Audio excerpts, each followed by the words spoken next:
Magandang gabi mga kapuso. Ako po ang inyong Kuya Kim na magbibigay sa inyo ng trivia sa likod ng mga trending na balita. Maraming netizens ang humanga sa mga obra maestra ng isang dalaga mula Pangasinan. Para kasi mabuo ang mga naggagandahan niyang artwork, mano-mano niyang dinidikit ang maliliit at pira-piraso mga papel na mula sa isang pamilyar na gamit na madalas nating makita sa ating mga mesa. Mga paper puncher. Tila dumadaan sa butas ng karayom ang artist mula sa bayan ng San Quintin, Pangasinan na si Jerica sa tuwing ginagawa niya ang kanyang mga obra maestra. Isa-isa kasi niyang dinidikit ang mga maliliit na piraso nito para makabuo ng mga imahe. Pero hindi naman daw nabubutas ang kanyang bulsa. Ang ginagamit niya kasi sa kanyang mga masterpiece, ang mga tinatapong maliliit na piraso ng papel na tuwing siya'y gumagamit ng paper puncher. Sa paggamit ng hole puncher po, naiiwan po yung mga pinagbutasan po ng papel. Why not gamitin po siya sa paggawa ng mosaic art? Maabot po ako ng 2 days po sa pagpapunch. Pinagmamalaki ko po yung ginawan ko po ng portrait sila mama at papa po. Gumawa po ako ng Taylor Swift, Mimi Yu, Mona Lisa po. Recently po meron po akong wangod po na gawa. Kuya Kim, kailan nga ba na-invento ang paper puncher? Kuya Kim, ano na? Kuya Kim, ano na? Marami na maaaring i-credit sa pagkakaimbento ng paper puncher. Isa rito ang German na si Friedrich Zwickau na siya rin nag-imbento ng mga ring binders.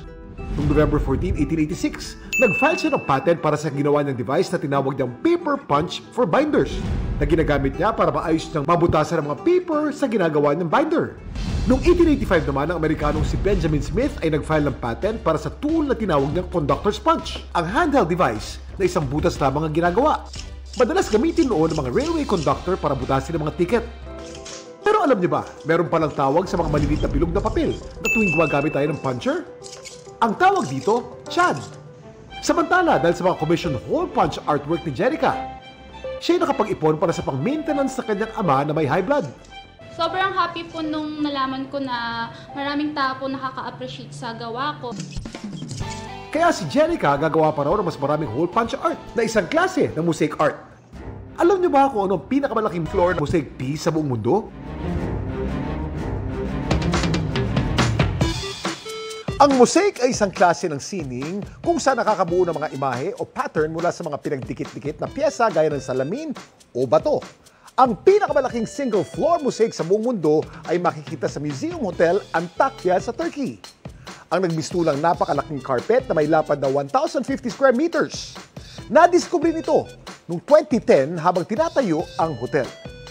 Samantala, para malaman ng trivia sa likod ng viral na balita, i-tweet o i-comment lang, #Kuya Kim, ano na? Laging tandaan, kimportante ang may alam.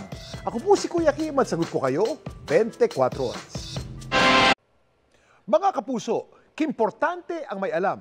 Mag-subscribe sa GMA Integrated News sa YouTube. Para sa mga kapuso abroad, bisitahin ang GMA Pinoy TV at www.gmanews.tv.